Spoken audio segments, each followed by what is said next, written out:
Okay. Just 1 sec. 2, 8. Just 1 sec. Just 1 sec. 2.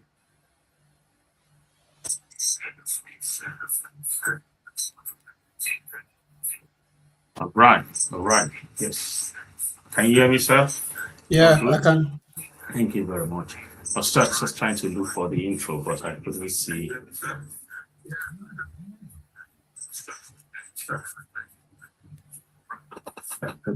Just bear with me 1 sec.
That's what I get when I don't have my IT person here.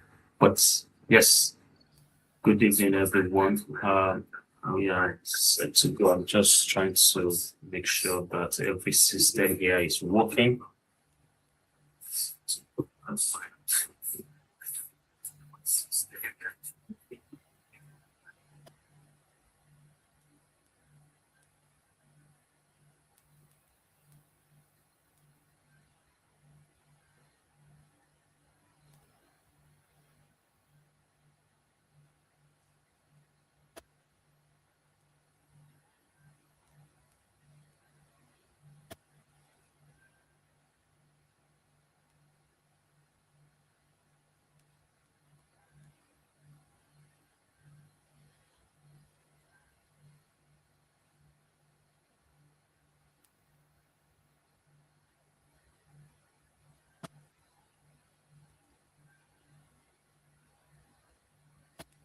All right. Let's just get started.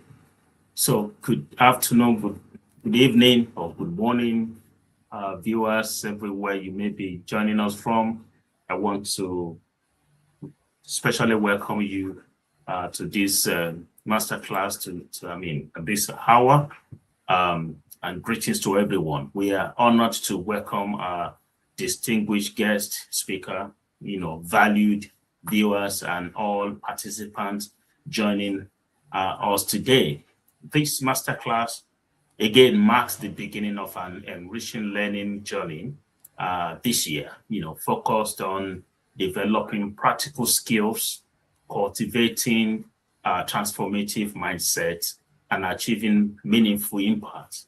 So thank you for being part of this July edition of our monthly masterclass. And we look forward to insightful decisions, engaging conversations, and of course, outcomes that translate into real world growth. So welcome, everyone. So let's begin. Whether you are joining us live or watching the replay of this masterclass, we're excited to have you with us for another transformative session.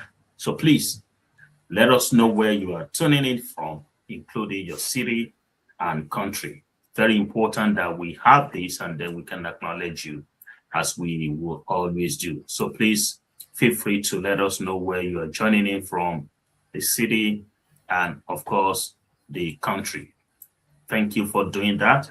So while you are settling down, I want to again welcome you to another edition of the Power Mind Skills Masterclass, guided by an experienced expert. This is a fantastic opportunity for skill development, business advancement, professional growth, and leadership. Today, we're exploring a topic that is becoming increasingly relevant for homeowners everywhere: modern solar technology. Why homeowners are switching into solar, even without any power outage.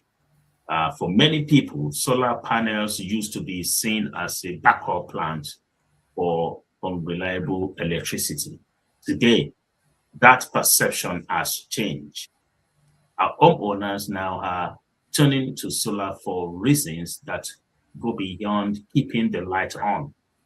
I think it's raising energy cost, the rising energy costs, forgive me, advancing in battery, advances in battery shortage, smarter home energy systems, and of course, environmental consideration and long-term financial savings are all driving this shift. So we are going to be looking at the dimension at which this shift is moving. So our guest today will help us separate fact from fiction, explain how modern solar technology has evolved, and discuss what homeowners should consider before making the investment. So whether you are simply or actively considering solar or interested in the future of home energy, this session will provide practical insights to help you make informed decisions. So thank you for joining us, and let's get into the business of the day. So friends and participants, it's my pleasure to introduce our guest speaker, Dr. Olukunle Akinola, to you, and to be able to speak to the topic and the issue we are discussing tonight. Is actually a guest speaker who's going to present to us on the topic for tonight or for today. Dr. Akinola is a lecturer, a researcher, and an accomplished electrical engineer with extensive experience spanning academia and industry. He holds a PhD in computing and communications and has built an impressive career in multimedia processing, digital system engineering, power distribution, automation, robotic, and Internet of Things. A registered current engineer in Nigeria and a chartered engineer in the UK. Dr. Akinola has worked with leading organizations and institutions, including Siemens the Federal University of Agriculture Abeokuta in Nigeria, the University of Surrey, and Shijiazhuo in China, and Northumbria University. Alongside his academic achievement, he is the CEO of Bolarge Renewables Limited, where he is helping to drive innovation in renewable energy solutions. His unique blend of research excellence, engineering expertise, and practical industry experience makes him exceptionally well placed to guide us through today's topic on modern solar technology. And without wasting time, ladies and gentlemen, please join us in giving a warm SkillsMindset welcome to Dr. Olukunle Akinola. How are you doing, sir? You're welcome, sir. I'm fine, thank you. Thank you. Do you want to say a word of greetings to our listener? Yeah, I extend my greetings to everyone that is on this platform this evening, and hopefully we will all have a good time, exercise our minds, and gain one or two things, from our discussions tonight. Wonderful, wonderful. That is actually expectant. That is the hallmark of our coming together and for this masterclass. We believe we have opportunity to share, ideas, information, and expertise, and where we can actually rub minds together, express our opinions, our views, and of course be able to learn from one another. So thank you for honoring this invitation, for coming to today's and this month's SkillsMindset Masterclass. So while we settle in, I'd like our guest speaker to briefly share more about himself. Feel free to talk about more about yourself, how you want people to see you, or what you want people to know about you, your current works, and of course your expertise. So once you do that, then I'll give you the floor to speak to your presentation. Okay, so I've always had a passion for energy generally. I started my career as a young people engineer back in Nigeria in Siemens. I've been in Siemens Energy, dealing with programmable logic controllers and how to, utilize energy, save energy, and eventually, I got into sustainability. And one of the passions that I had was how to use energy in a sustainable way to reduce carbon footprints. And that's what led me into solar. And I wish and I hope that I'll be able to, play my part in the renewable sphere and sustainability in the world, and to reduce climate change. Well, that's exceptional. Thank you for that aspiration and the interest in the space of renewable energy. I'd like to say this to those who are joining, or those who have joined us already, and I'm sure those who will be joining us later, hopefully they will be able to navigate themselves to the platform we are using. Actually, we will have been live on YouTube, Facebook, and LinkedIn simultaneously, but for some technical reasons, we are only live on YouTube. So if you have anyone you have actually sent some invites to, or you really want to join to hear and see what we are doing, I think the best thing is to tell those who are here to signpost others to YouTube for the moment. Yeah. Okay. And it's always going to be, the replay is also going to be there anyway, but for live, participation, I will employ everyone to please navigate yourself to YouTube. And of course, that's where we're only going to be live for this episode. So apologies for that. We hope by the time we are meeting next month, it will have been resolved, and then we can actually be live on YouTube, LinkedIn, and of course, Facebook. All right. So without much ado, I'd like to welcome Dr. Akinola again to speak to his presentation. And of course, people will be tuning in and sending in their opinions, their views, and of course, questions that they may have. So if you have questions, please feel free to put it in the comment section. And then, of course, we will give Dr. Akinola the opportunity to look at our questions and, of course, to answer them or attempt to answer them. So thank you very much. Please, Dr. Akinola, you have the floor, sir. Thank you.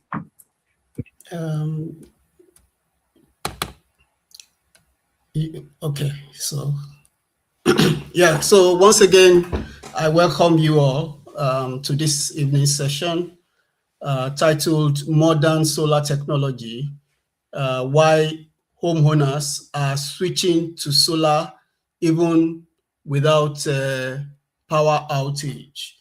So we have seen that in the UK, the government is even encouraging homeowners to install solar energy. Most public institutions are being encouraged as well to install solar energy. So we're going to explore why this is so, and hopefully, if you have questions, then I'll try and answer. So what is energy. Energy is the fuel for development. Energy is the fuel for development. It's been seen that the advanced countries, they have high level of energy. They are able to produce thousands of kilowatts of energy, and that's fueled their development. In most developing or struggling countries, you find that the amount of energy that they could produce is quite limited. And one of the constraints to development is actually energy production. Okay, so if we look at it from that sphere, we will see that we have maybe about 7 billion people on the planet, and in 2050 we are looking at between 7.5 to 11 billion people. And as the number of people increase, definitely we need more energy from various sources. Solar is one of the very, very available source of energy. And if you look at this map, you will see the tropics, the equatorial regions of the world. That is where you have a lot of solar resource. So they have solar energy from, say, about maybe 12 hours, even more than that in a day. But as you go to either the poles, then the amount of energy is or solar resource that you have reduces.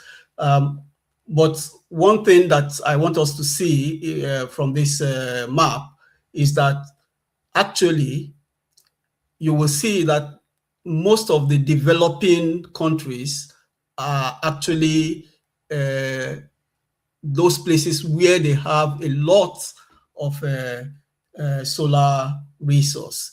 And if you look at all those, like even Europe and parts of America, is also quite rich in solar resource. Okay. So if we look at future energy demand, we will see that all these developing countries, in order for them to develop, they are looking for energy. They are looking for sources of energy in order for them to actually develop. So the potential of solar energy is quite huge, and actually the sun can produce terawatts of energy for the earth every day. So it is highly preponderant. That is, it's available everywhere, and it's almost a no-brainer if we don't harness this potential source of energy. Okay. Let's look at the historical perspective of solar energy and the current challenges. So if you look at this slide, you will see that actually the photovoltaic effect was discovered in 1839 So it's been quite a long time since we knew that the sun or light can produce electric currents, and therefore we can harness light or solar energy to produce electricity.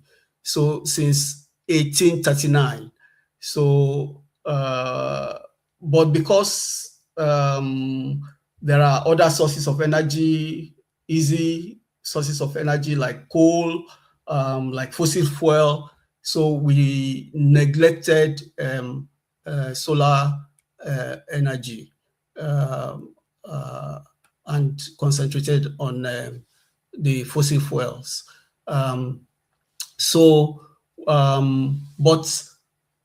with either geopolitics, we can see what's happening in the Strait of Hormuz at the moment, with increasing demand for energy.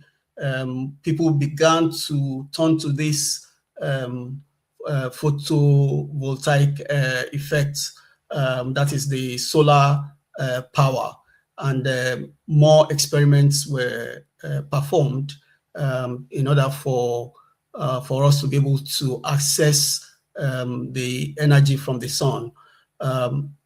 So you can see from here that sometime in 1927, solid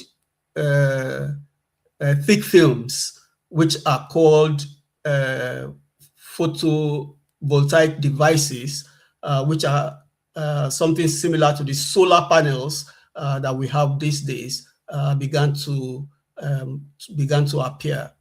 Okay. So this photovoltaic devices, how did they get electricity from the sun? So we have these semiconductors plated with glass, and when they absorb light, then they free electrons, they excite electrons in semiconductors. And as these electrons flow from the positive to the negative end, so the flow of these electrons is actually electricity.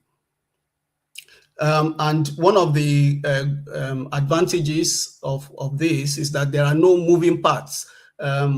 So we are not causing pollution. So like fossil fuels, for instance, if you want to produce energy from crude oil or petrol or whatever derivatives of fossil fuels, you need an engine combustion engine that will burn it. And when you burn it, it produces carbon dioxide. So it produces a lot of pollution. But solar energy, because there are no moving parts, it's not, there's no machine, there's no combustion, it's just translating the effect of the sun directly to produce excitation in the semiconductor, which produces electricity straight away. So it's a very, very good source of energy. Okay, so this slide shows you how this works. So the sun shines on the thin solar panel. The semiconductor device is has a PN junction, so it has a positive and negative side, and then the electricity will actually flow. And then it will either drive an external load. For instance, You can use it to light up a bulb. You can use it to power your TV or whatever. So that is how solar energy works fundamentally. Okay. So how has solar energy evolved since the 1800s, like we noted earlier? So you can see that since solar panels started to gain traction, we find out that initially, the amount of money that you need to produce the same amount of megawatts from solar and from maybe coal or fossil fuels is quite, the disparity is quite high if you look from the beginning. But as we go from the year 2000, you find out that the difference is margin. So the amount you need for you to be able to produce solar energy and the one that you need, for instance, to even probably produce nuclear energy, for instance, or even fossil fuel, or even hydro from dams, began to converge. So you can see it's already converging. Okay. So one of the most important driving force for photovoltaic cost reduction is innovation. A lot of research went into solar panels. We have different kinds, different materials, different semiconductors, efficiencies, and so on and so forth. And you can see by 2020, in fact, solar energy production, the cost is actually going lower. You can see it here, lower than wholesale coal or gas, you can see. So, but it's driven mostly by technology, like the topic suggested. So if you look at this graph, it's showing also the penetration. So you find out that ordinarily most people that use electricity will get it from the grid. The grid gets the power either from hydro, from nuclear, or from gas turbines, or from diesel turbines, so, but from like 2020, the penetration of solar has almost gone as much. You will find out that in places like Sweden, in fact, they are having almost like 70% of their energy is renewable, and solar is maybe about 50% of it. Okay.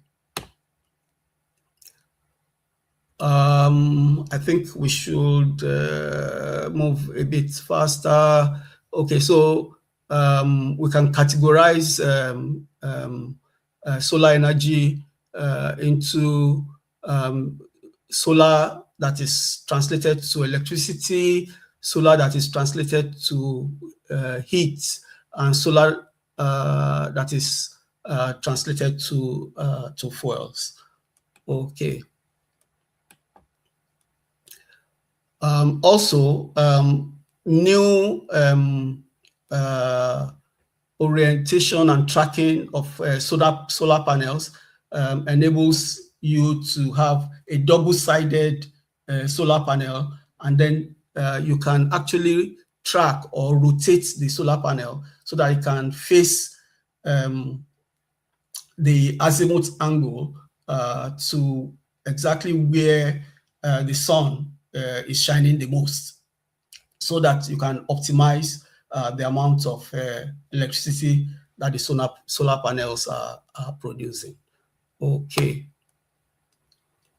So there are two models of solar energy generation. There's a model where you have a central solar production. You have like a solar farm, and then you have users all over. So it's almost like a grid or grid network kind of thing, where you can produce solar in large quantity and then use it to serve a lot of users. Another system is where the user has their own plants, close to the user. So the solar plant is close to the user, and this is the kind of system that is available to homeowners. So homeowners, you can have your solar plant in your house, where you can put the solar panels on your roof, the inverter and the battery maybe under the stairs in your pantry or in your garden, and this is the distributed form. And this is one of the things that make, and if there's incidences that you have where the central grid system, if there's an accident and there's a blackout in all the areas, because you have your own supply very close to you, then it will not be affected when the network goes down. But definitely the excess produced by each user can also be sold to other users when they don't have enough. So this is one of the very good things about solar systems. So what are the components? I think I've mentioned it as I was speaking. So what are the major components for this solar technology that we're talking about? So the solar panels, this you can see at the top of the roof here. So there are photovoltaic cells that is mounted on the roof. The inverter, because this photovoltaic cells, these solar panels, they produce what we call DC current, which is direct current. And we know that most of the equipment that we use in the house, they are AC, the plugs, the chargers, they are all alternating current. So you need an inverter to convert this DC current that is produced by the solar panel. So you need an inverter, you need a mounting system, you need battery storage. So one of the things about solar is that when there's no sun, which means in the night, then the solar panels are not producing. So in order to make sure that when the sun is up, you maximize whatever the sun is producing, you can use it to power your house. At the same time, you can use it to charge a battery that will kick in when there's no sun, that is in the night. So battery storage is quite important, and monitoring systems also are quite important. I'll show you what they are as we go along. So these are the solar panels. We started with this mono crystalline kind of solid structures, and then we moved to this polycrystalline. So in the past, you will see that most solar panels are blue, but nowadays you see them to be gray or black. almost, able to absorb all spectrum of light. So because of this polycrystalline nature of the solar panels, now we have this thin film flexible solar panels that recently, introduced as well. So they are quite flexible. It means that all these high-rise buildings where you have even like glass, like the shard, you can actually have solar panels, being part of the facade because it's bendable, so very flexible. And this makes it easier even to install, and they are very lightweight. Okay.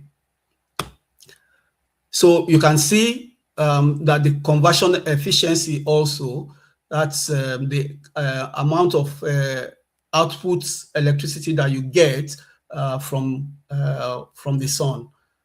So it's also increasing quite very rapidly. Light management also is a key factor. We try to make these solar panels in such a way that they can absorb almost 100% of the light from the sun. Okay. So what is this inverter that I was telling you about? So it's an electronic device.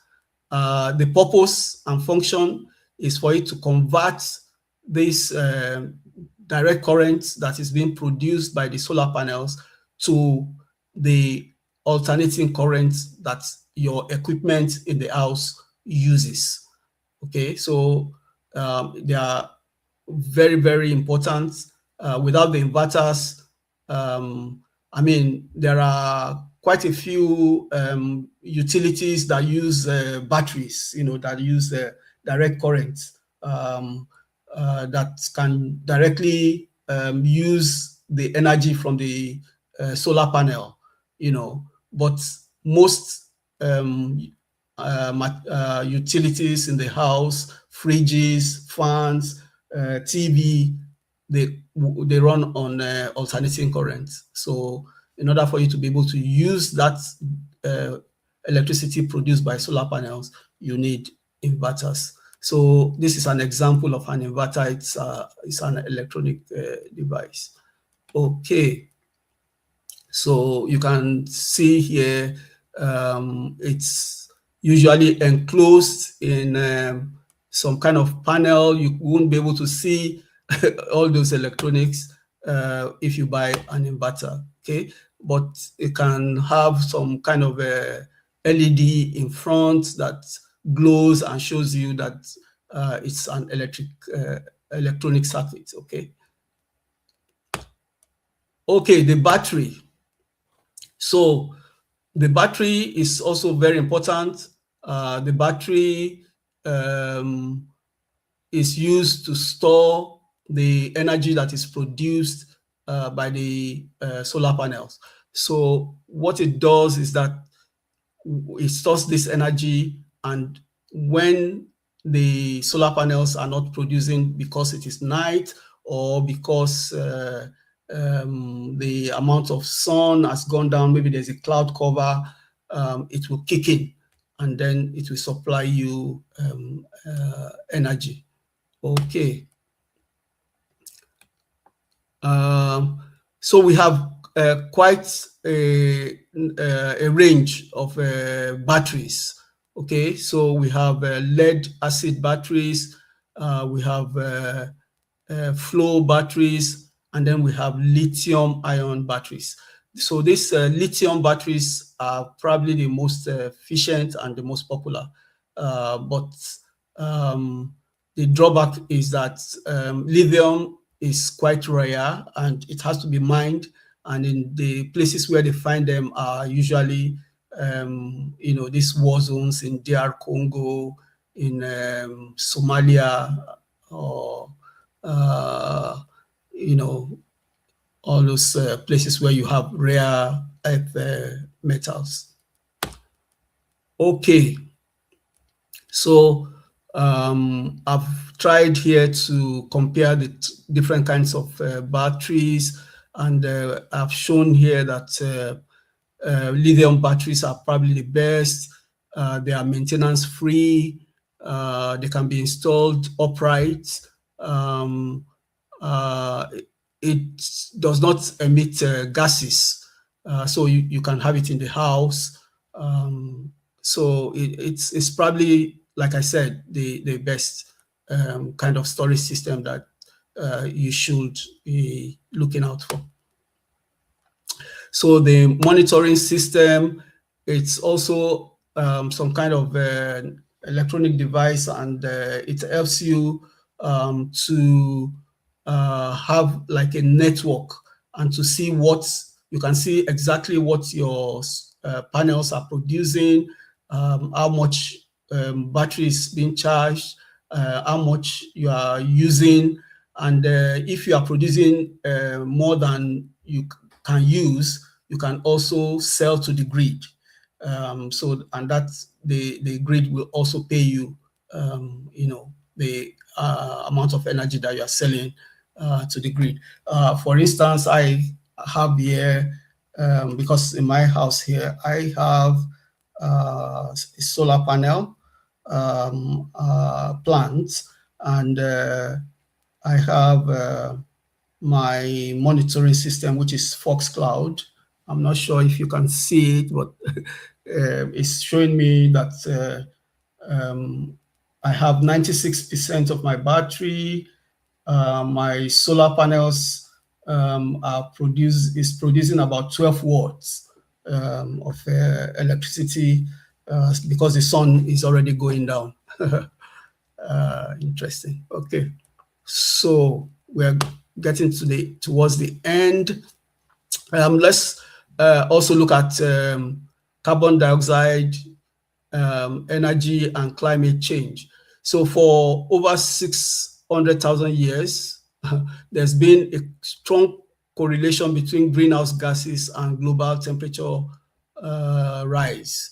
As we burn fossil fuels, as we cut down trees for coal, for logs, in the West, in the past, they used to have chimneys where wood is being burnt, so we are producing carbon dioxide emissions, carbon monoxide, and all these greenhouse gases. And there's a strong correlation that if we continue to do this, we'll continue to, the global temperature will be rising, and then there will be upheavals in climate. So we have heard about 2 heat waves in the United Kingdom recently.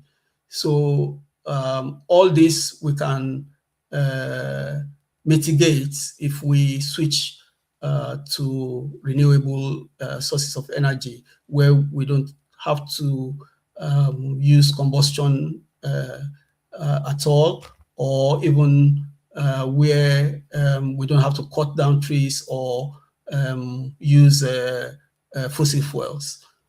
Okay. So just rounding up, energy is a necessary ingredient for human development. The solar resource is quite abundant, terawatts, I told you. The solar resource distribution is well matched to growing human energy demands. So those places where you actually have developing economies, in Africa, in Asia, in Bangladesh, those places that actually need energy resources, they have abundant solar energy supply.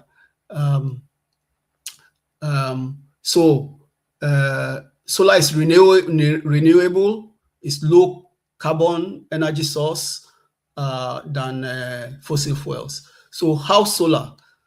Solar is on a rapid path to convergence with conventional fossil fuel based energy sources. Many challenges inhibiting wide-scale solar adoption have been identified, and they are being tackled headlong, and there are immense progress along the line. So I would say that definitely solar is here to stay, and it's a no-brainer that a resource that is freely available, that we are not disposed to using it. We should tap into it. We should use it. If you install a solar plant in your house, for instance, then because it doesn't have moving parts, it's not like a vehicle that you have to do MOT or service every year. You can use it for even 5-10 years without any kind of maintenance, and then at that time it will have you don't need to buy fuel. So the fuel is free. I think the reason why even places like the United Kingdom, where you don't have power outages, switching to solar is because people are very aware of climate change. They want sustainability. Secondly, the advancements in solar technology has made it so much more that it is not the heat, it's not how hot the sun is, it's just the light. So far as you wake up and there is sunlight, the rays of the light, you will be able to produce solar energy. So I guess we are getting, so future trends. So you can see all this solar powered, so you can have solar powered charging units for your vehicle, you have inverters, you have batteries, and then you are all modern. So I think it's something that everyone should consider. There's bifacial panels. There is buildings coming with integrated solar panels. There are floating solar farms, and the future is here already.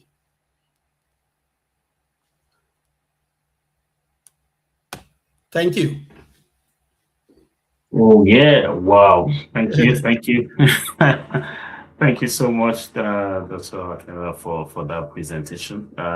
Some insights that you have shared, and I know we talked a bit before today about your interest in creating a kind of awareness and share knowledge as to the area of renewable energy, particularly when it comes to this modern technology. And then relating to saving costs, sustainability, and all that. So there are a few questions that we have actually recorded here that I'm going to be running through with you. But before then, I'd like to thank you for your presentation.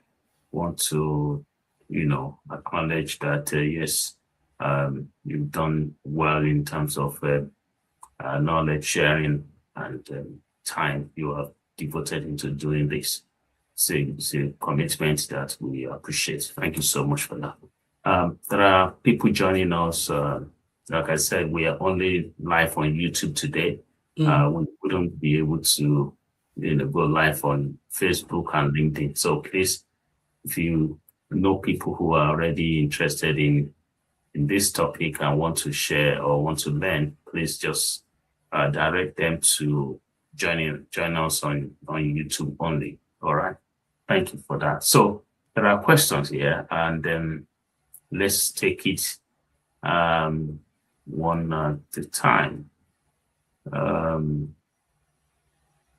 Okay, there's a question from Anthony Adishile, who said that I'm not sure if you can see the screen as well. Yes, I can. But he said that given government commitment to renewable energy and improvement in solar energy, what are the incentives available to anyone wanting to install solar panels at home? Okay, Is so there any incentive? Or? yeah, there are quite a number of incentives that is available. Most homes, the thing is that low income earners are being supported by government to be able to acquire solar panels. The government program for supporting households to acquire solar panels, I think one has just lapsed. Definitely, the government will come up with another one. If you search, most councils, local governments also, they have some kind of grants that are available. The problem is that some of these grants, they are always means tested. So if you have a house in Surrey, like like Dr. Lawal, or you have a house in central London that is £2 million, you might not actually qualify for these grants. But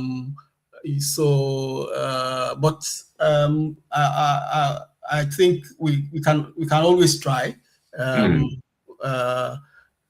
to get the grants, and there are also some companies that have links either with the council that have already gotten the grants and are just matching it to homeowners, so if you are lucky and you get such people, then I think it's something that is worth trying. Just try and search for free or government backed solar installation, and you should be able to get something. Yeah. Thank you so much for that. And I think this is the area that the government needs to do More things differently. They need to look at it differently, because again, if the projection and the interest of the government is in terms of climate change, is to ensure that they can, keep the environment green and clean. I think to mean test, grant it defeats the purpose, because it is not about the people, it's about the building. That's what I would think, not there are smart cities being built here and there. The new builds, most of these new builds where you have maybe flats, you know that in the past, in these new builds, the tenants will have to pay for the electricity in communal areas. But these days, most of these flats, the communal areas, the electricity is being powered by solar panels on top. So it comes with solar panels on top, and those solar panels power the electricity, the emergency lights in the staircases, the communal areas, and probably even some of them power the lifts, so that these flat owners will not have to make payments to the electricity in communal areas anymore. So those are the things they are doing. But I think you are right. Testing these grants is turning a lot of people off, because the amount of money that you need to set up these plans is about maybe between 5K to 10K, and a lot of people will think, when will I get that money back? So yeah, it's a turn off. Yeah, it is. It is, particularly when you look at the average, not only averaging family income, but also cost of living. You will realize that it's not going to be a priority. But moving forward, there's another question here, Doctor, and if you like, what has changed in solar technology over the last years that makes it more attractive today? Okay, so quite a number of things. The solar panels themselves have become more efficient. For instance, in the past, the solar panels are quite huge, and each of them will produce maybe about,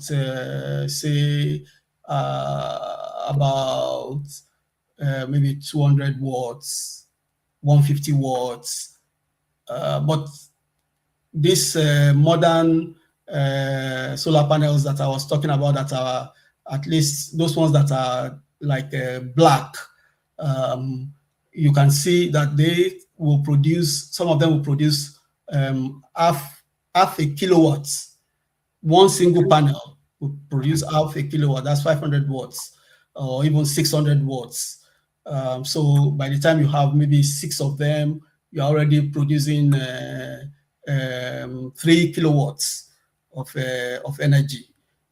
So you don't need large roof size for you to be able to get adequate energy for your house. Just maybe 6 or 8 panels, you're already having 4 kilowatts, which is much more than what your house can consume. The batteries also, like I said, the lithium batteries, you can charge them 100% every day. So in the past, you know that most of these batteries, when you use them, you cannot charge them back to 100%. So it will begin to degrade. But these batteries these days, you can charge them back to 100%, and you use them for years, and they will still charge up to 100%. And it's not as if they will just drain suddenly, like the kind of old batteries that you have that, with wear and tear, they will just become, when you use it within 1 hour, it will deplete. No, these ones, they are there for hours. So if you charge your battery, then it will not deplete over the night. It will supply you energy all through the night. So all these advances that owners can see that, and it's improving more and more. Research is going on. So yeah. Yeah, thank you so much for that. Yes, there are a couple of questions coming.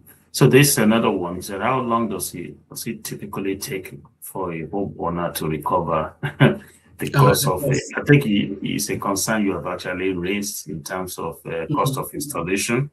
But on the average, from your experience, how long do you think it takes for a homeowner to recover the cost of solar installation? So most installations will give you a 2-year. You can take a loan that is interest free for 2 years to install. So it means that it can be maybe about 5 years before you can recover your money back, but 2 years already is covered interest free, or interest free loan, or I don't know. But I don't know how to. But okay, let's just forget about the interest free loan. For you to recover the cost of installation, it will take you between 3 and 5 years. Okay. So does that include the return to grid that you know pay you, or that's just the return to grid would depend on the number of panels, which will increase your cost. So because if you are getting if you install something that is more than the capacity of your consumption, that's when you can sell some to the grid. But in doing that, it means your initial cost will also be higher.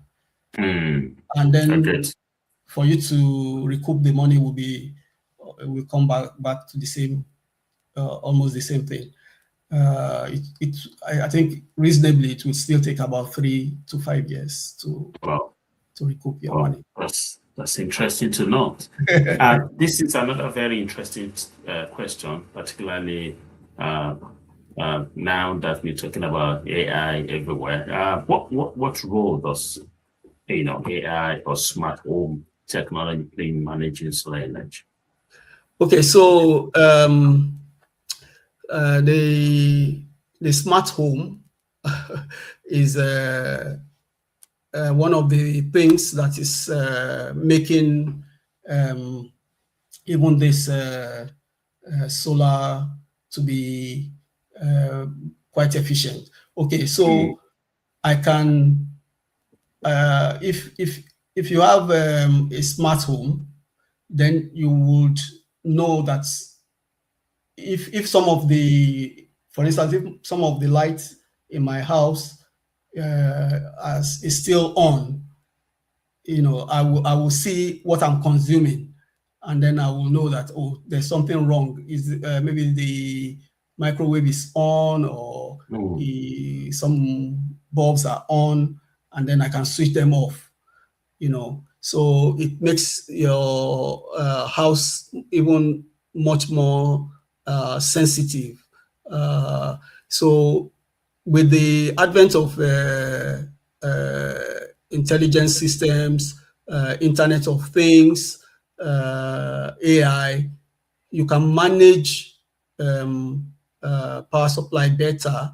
But I think the bottom line is that it's more like a peripheral. I don't know how to. Okay, so you have the power, and then you have the control systems around it. So the control systems make it like impossible for you to have fire, or impossible for you to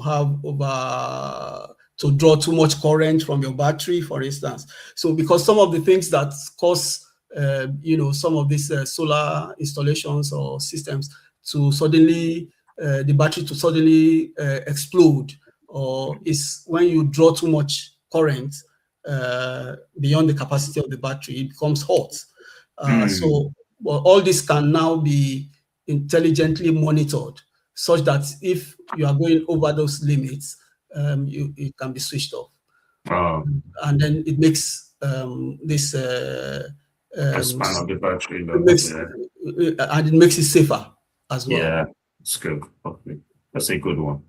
Yeah. Sorry. So yeah, just another question from one of our listeners says, can you talk a bit more about household with solar panels and the relationship with the national grid? Just a bit. Just a bit more. Okay. Yeah. So okay. So like the one that I have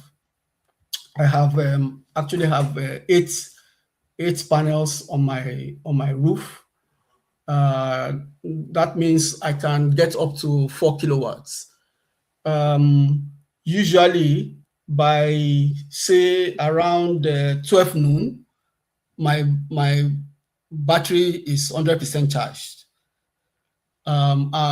In my house for summer, actually in winter, even in winter as well, the electricity I use is about 300 watts, or maybe about 300 to 400, because for the heating of the house we use gas. Okay. So if you take, so what it does is that it will be charging my battery up till about 12, and my battery is 100% charged. It will be from the 4 kilowatts that I'm producing, it will take like a quarter of a kilowatt. That's about 500 watts for my house. And then the remaining, it will sell to the grid. Okay. But then at maybe around now, my system is showing 0 watts. So it's already dark outside.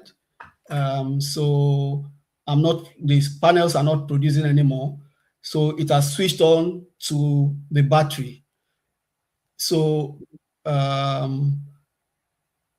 it's using the battery, and my battery it has discharged about 5%. So it's now 95. So it will continue to discharge.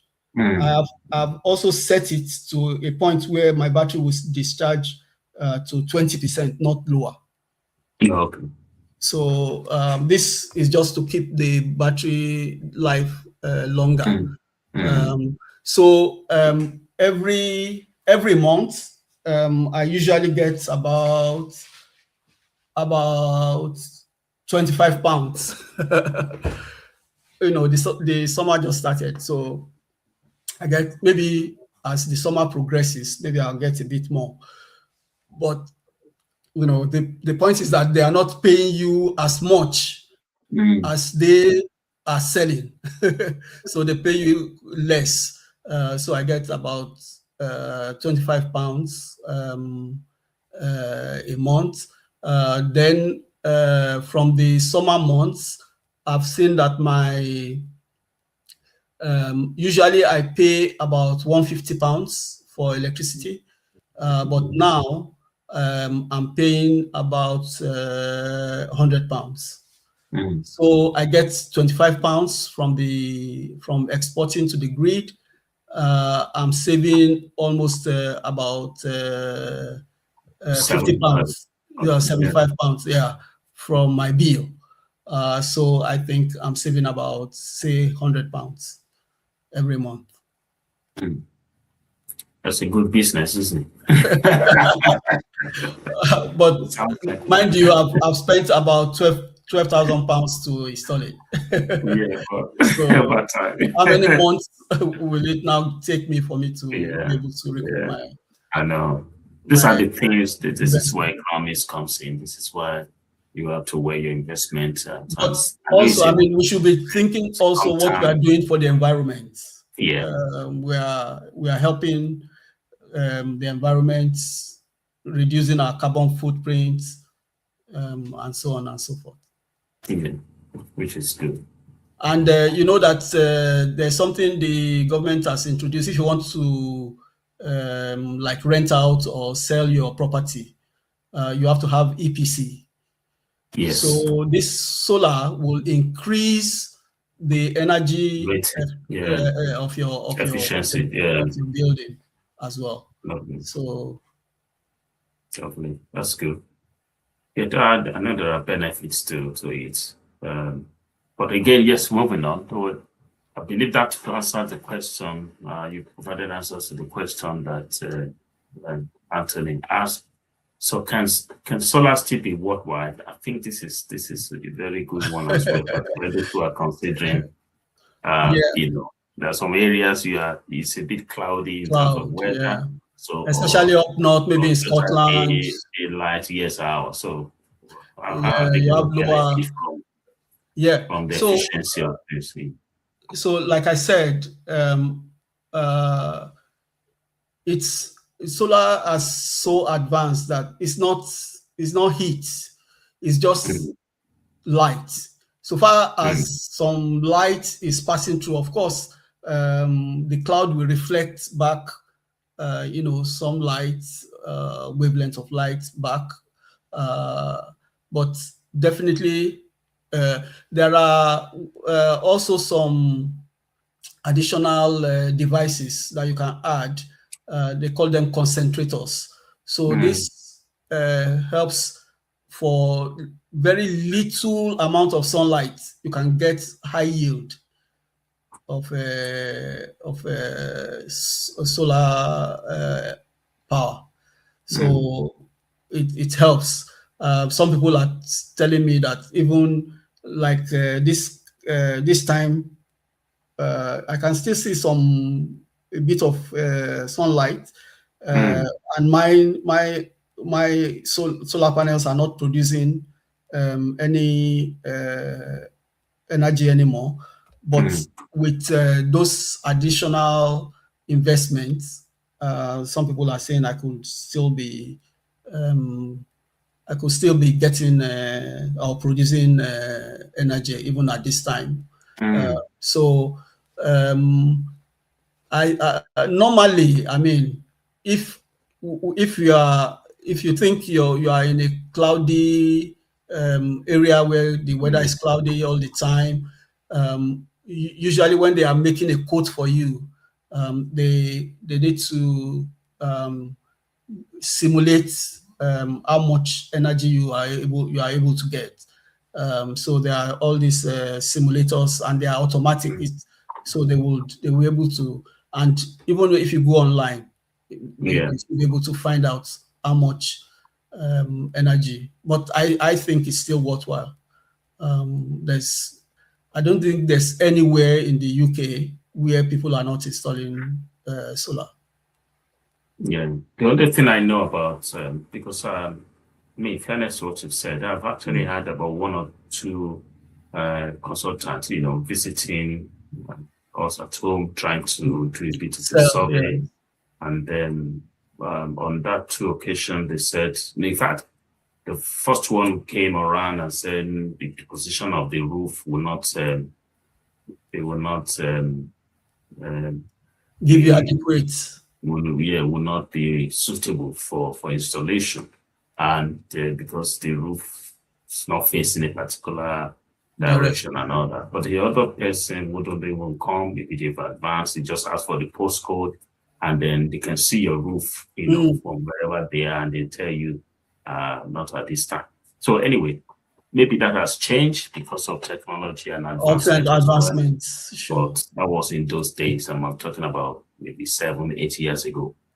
Yeah, things have changed a lot. Yeah, so and yes, so we have this other question. If someone, for instance, like we're talking about, is considering solar today, you want to install solar, or perhaps thinking about it, what are the 3 things, or what are the things, or basic things, or the most important things, the initial stage that they should be aware of and they should evaluate? Okay, so if you are considering solar, you need to get at least 2 or 3 companies that will come and do survey for you and give you quotes. There's what we call MCS. So there's this MCS is an umbrella body that makes sure that the people who are going to do the installation are qualified, that they've done such before, and so make sure that they have that MCS or some other trades body that would ensure that they do a good job, because there are quite a lot of cowboys, I would call them, in the solar business these days. So you have to be careful. The third thing is for you yourself to do some research on your own. Look at the, for instance, the most popular brands that is being used in the UK, for instance. When you see people gravitating towards a particular brand, there's always a reason for it. It's probably that it's giving them good value for money. So yeah. So those are the 3 things I would. 1, get quotes from 2 or 3 companies. Second one is that they have to have MCS or some other professional body Yeah. that they subscribe to. The third one is you have to do your homework.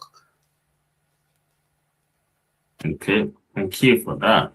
Yes, I think have we done this one? Okay, yes, this is another question from Anthony. It's engaging tonight. So once solar panels are installed, what are the hidden maintenance costs to be aware of? I think it's a follow-up to what you have just highlighted. Okay, so generally, solar panels are or solar, we call them plants, solar plants, have very limited maintenance. The major area where you can have maintenance issues is the panel.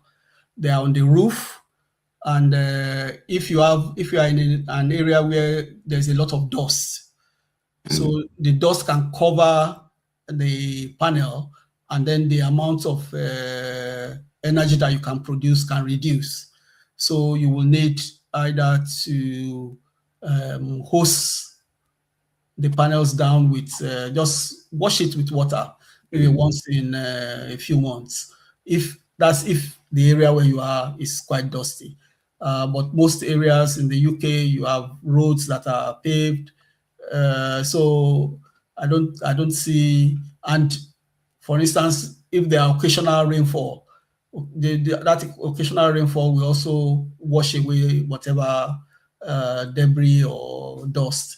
So another thing is around, if you are in an area where there are beds, so most of these solar panels, because they are warm underneath, so birds can nest under it.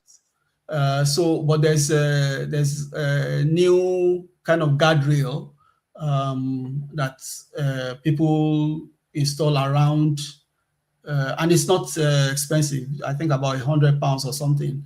You can do like a netting around it, so that birds will not go under there and nest and probably even peck your cable. Okay. So I think it's a good thing to just have that around it and safeguard the solar panel. Apart from that, it's not part of what. Sorry about that. Is it not part of what the installer or should also be Yes, they will. I think most of them will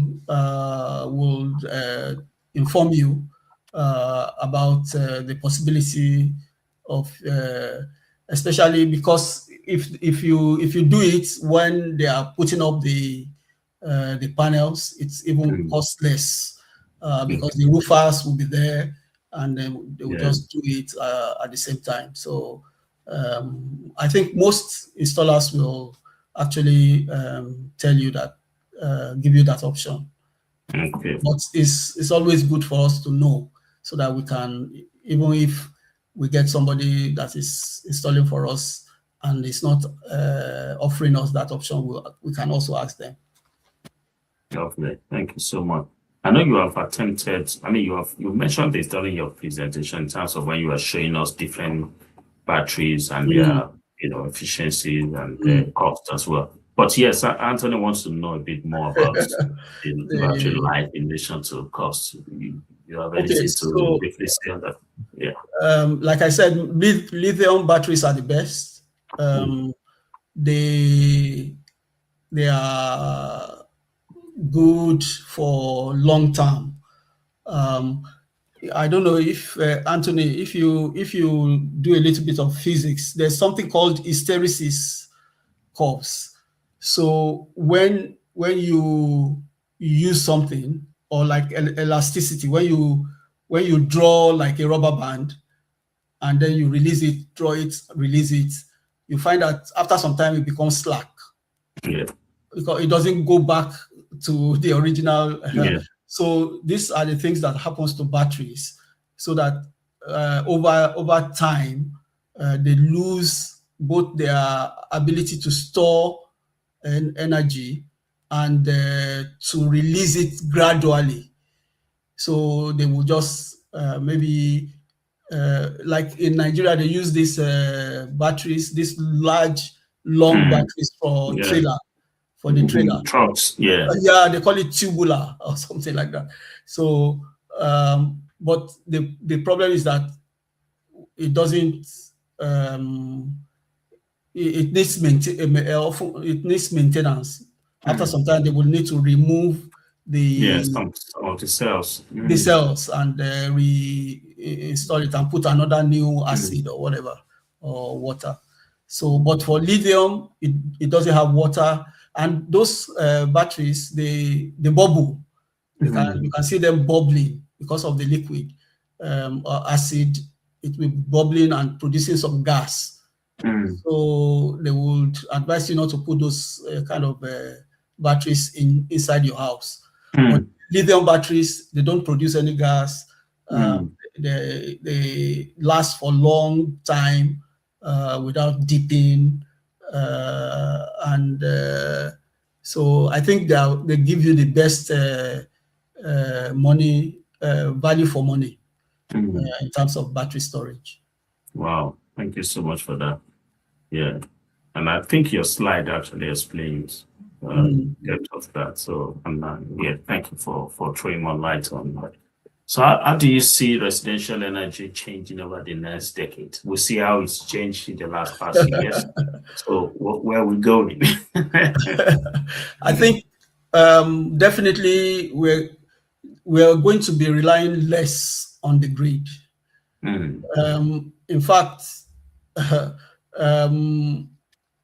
if you okay, for instance, in those places where you suddenly have wildfires, you can find that the tower of the grid in that place will collapse, and some adjacent, even cities or villages, they will not have lights for so weeks. Yeah. So we are going to an era where people want to be self-sufficient. They don't want to rely on these large networks of grids of energy, and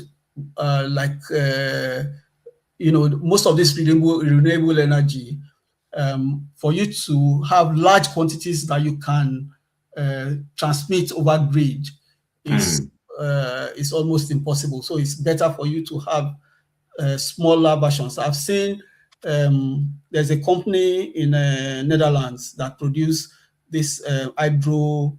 They are like small hydro energy. You can just, if you put it like in a dammed gutter, it will be spinning and it will be producing. It's almost like a dam. Really? Yes, and it's producing maybe about 1 kilowatt of electricity. Wow. So as this small renewable energy efficiencies become quite pervasive, I think the trajectory is that most houses would have their own energy. That's the so, that's where we're going. You can, and I can see some people even like installing like a windmill.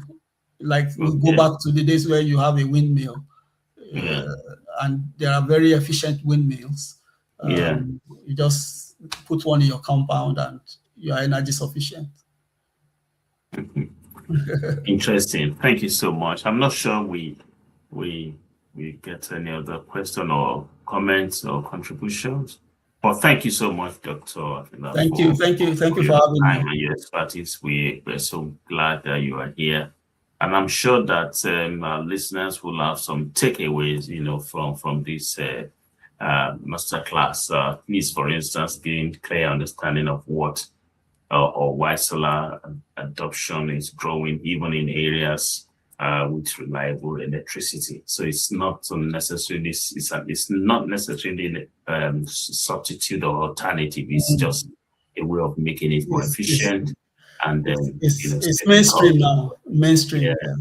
Yeah. Yes, and we've also discovered the financial benefit of solar, like you rightly mentioned and elaborated on it, including potential long-term savings and return on investment, if you like. You use yourself and your own experience as a case study, and we now know how much you save every month. We will try.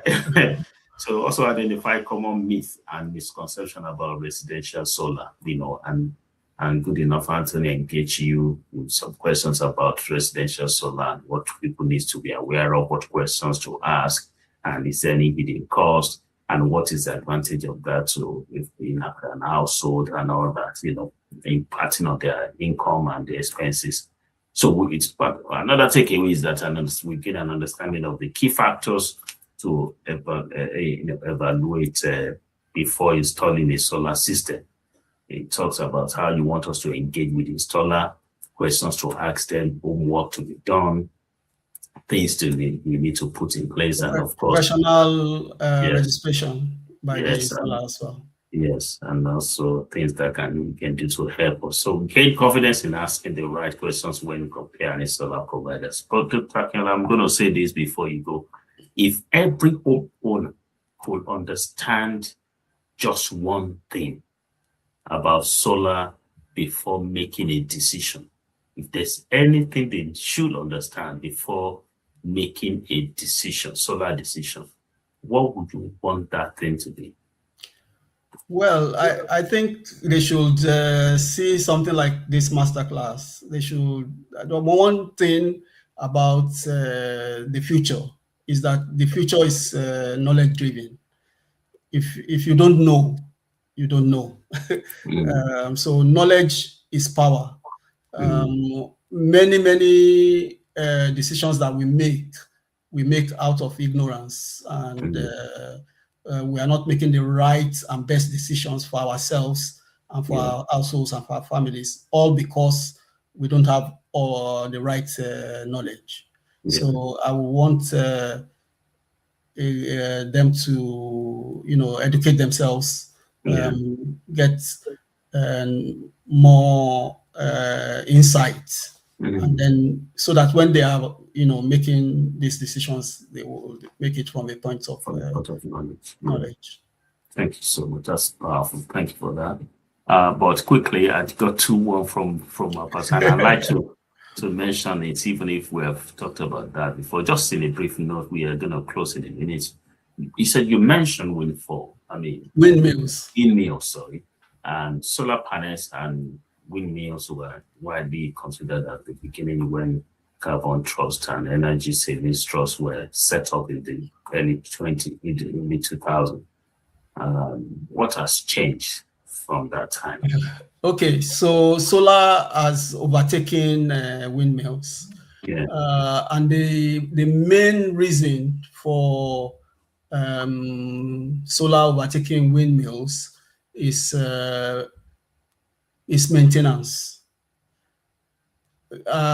I have quite a number of engineer friends who help with the maintenance of these windmills along the coast, or even in high places like Scotland where there's a lot of wind.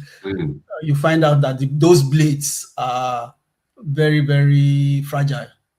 Wow. And they have to be changed almost maybe on a 2-3 monthly basis, and they are also expensive. So because of this maintenance aspects, now there is research into making blades with materials that are more durable. But I don't know. But I think mainly because of this maintenance costs. So that's how solar overtook windmills. But I'm sure with time, windmills probably will catch Will be up gone. again. Oh, really? No, I don't think it will be gone. Okay. It will catch up again because All some right.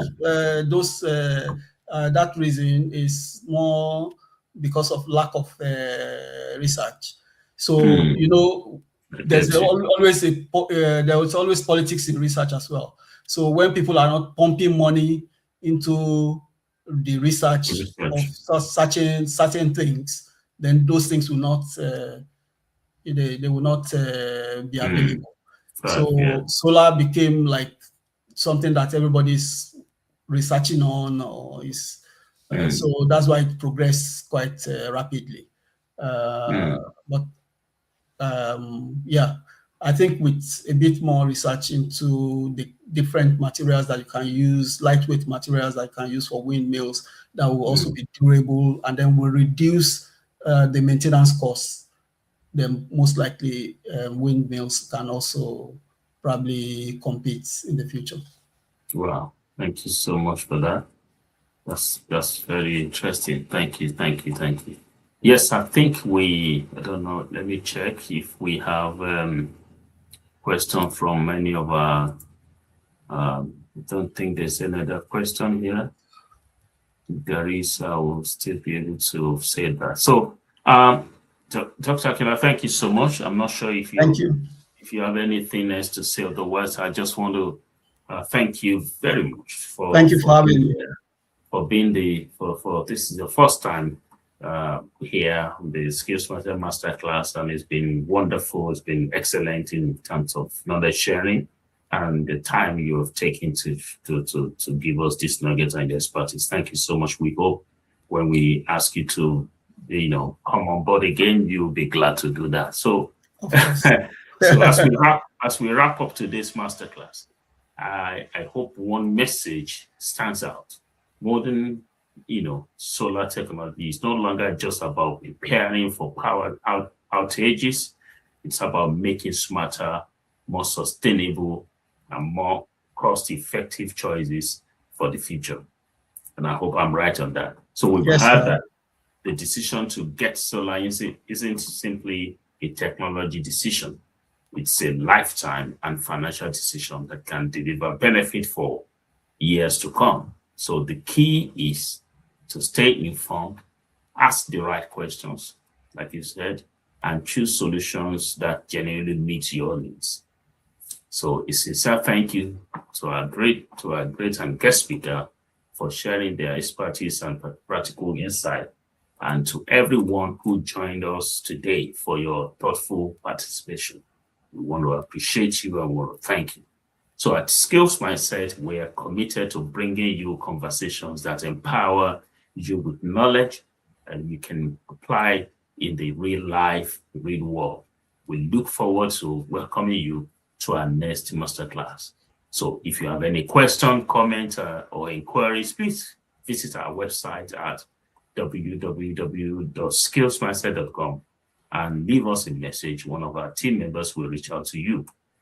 We also encourage you to subscribe and follow us on our various platforms so you don't miss any episode of our podcast or monthly masterclass. All right. So until then, stay curious, keep learning, keep building the skills and mindsets to thrive. Thank you and have a wonderful day, and goodbye for now. Thank you.